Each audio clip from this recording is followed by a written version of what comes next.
தமிழக அரசியலில் புதிதாக கட்சி தொடங்கியுள்ள விஜய், தலைவன் யுகம் பொறக்குது, மூணெழுத்து மந்திரத்தை மீண்டும் காலம் ஒலிக்குது என்று தனது கொடிப்பாடலில் குறிப்பிட்டிருந்தார். அப்படித்தான் இன்று தேர்தல் வாக்குப்பதிவு நடைபெறும் இலங்கை அரசியல் களத்தில் மூன்றெழுத்து மந்திரமாக ஒலிக்கிறார் ஏகேடி என்று அனைவராலும் அழைக்கப்படும் அனுரகுமார திசநாயக்க.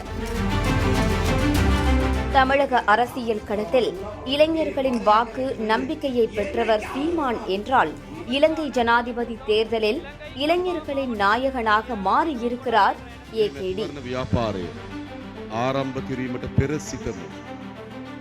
யார் இவர்? இலங்கை அரசியலில் இவர் ஏற்படுத்திய தாக்கம் என்ன என்பதை பார்க்கலாம். நமது அண்டை நாடான இலங்கையில் இன்றைய தினம் அதிபர் தேர்தலுக்கான வாக்குப்பதிவு நடைபெறுகிறது. இதில் தற்போதைய அதிபராக இருக்கும் ரணில் விக்ரமசிங்கே, எதிர்க்கட்சி தலைவர் சஜித் பிரேமதாசா, தேசிய மக்கள் சக்தி கூட்டணி வேட்பாளர் அனுரகுமார திசநாயக்க உட்பட 38 வேட்பாளர்கள் களத்தில் இருக்கின்றனர். வாக்குப்பதிவு முடிந்தவுடன் வாக்குகள் எண்ணப்பட்டு நாளை அதிகாலையே முடிவுகள் வெளியாகும் என்று எதிர்பார்க்கப்படுகிறது. இந்த நிலையில் திசையெங்கும் ஏகேடி என்ற மூன்றெழுத்துதான் பேசுபொருளாக இருக்கிறது.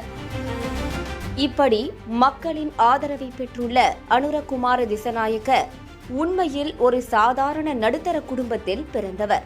இலங்கை தலைநகர் கொழும்பில் இருந்து 170 கிலோமீட்டர் தொலைவில் இருக்கும் ஒரு சின்னஞ்சிறு கிராமமான தம்பட்டிகாமாவில் 1968ஆம் ஆண்டு பிறந்தவர்தான் அனுரகுமார திசநாயக்க.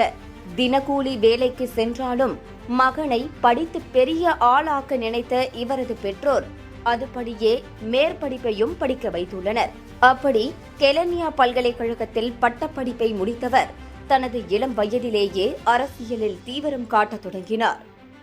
இதன் காரணமாக தீவிர அரசியலில் இறங்கி வேலை செய்ய நினைத்தவர் 1987இல் ஜேவிபி கட்சியில் தன்னை இணைத்துக் கொண்டுள்ளார். தொடர்ந்து 1995ஆம் ஆண்டு சோசலிச மாணவர் சங்கத்தின் தேசிய அமைப்பாளராக ஆனவர் கட்சியின் மத்திய செயற்குழுவிலும் உறுப்பினரானார். தொடர்ந்து ஏறுமுகமாக 3 ஆண்டுகளில் ஜேவிபியின் அரசியல் குழுவிலும் உறுப்பினரானார் ஏகேடி. 2000ஆம் ஆண்டில் மக்களவை உறுப்பினராக வென்றவர் இன்று வரை தோல்வியை காணாத தலைவராகவும் திகழ்ந்து வருகிறார். அடுத்த 14 ஆண்டுகால அரசியல் வாழ்க்கையை அடுத்து 2014ஆம் ஆண்டு ஜேவிபியின் தலைவராக மாறினார் ஏகேடி. ஊழல் எதிர்ப்பு, நேர்மையான அரசாங்கம் என்ற தனது கொள்கையால் முன்னேறிய வகுப்பை சார்ந்த மக்களை கடந்து எளிய மக்களின் நம்பிக்கை நாயகனாக மாறியிருக்கிறார் ஏகேடி. எப்போதுமில்லாமல் கடந்த 2019ஆம் ஆண்டு அதிபர் வேட்பாளராக நின்ற ஏகேடி பெற்ற வாக்குகள் வெறும் 3.1% தான். ஆனால் இலங்கையில் பொருளாதார நெருக்கடியால் வெடித்த புரட்சிக்கு ஏகேடி துவக்க புள்ளியாக இருந்த நிலையில் அதன் பிறகு அவருக்கான ஆதரவு அலை பெருகியுள்ளது. அப்போது 3.1% பெற்றவர் இந்த தேர்தலில் 10 மடங்கு கூடுதல் வாக்குகளை வாங்கும் அளவுக்கு அரசியலில் பெரும் சக்தியாக மாறியிருக்கிறார். நீண்ட காலமாக இந்த அரசாங்கங்களை சகித்துக் கொண்டு இருந்த மக்கள் ஆட்சியாளர்களின் தொடர் தோல்விகளால் சோர்வடைந்துள்ளனர். ஒரு பெரும் மாற்றத்திற்கான ஆசைதான் அவர்களை நம்மிடம் இழுக்கிறது என்று தேர்தல் பரப்புரையில் நம்பிக்கை தெரிவித்துள்ளார் ஏகேடி.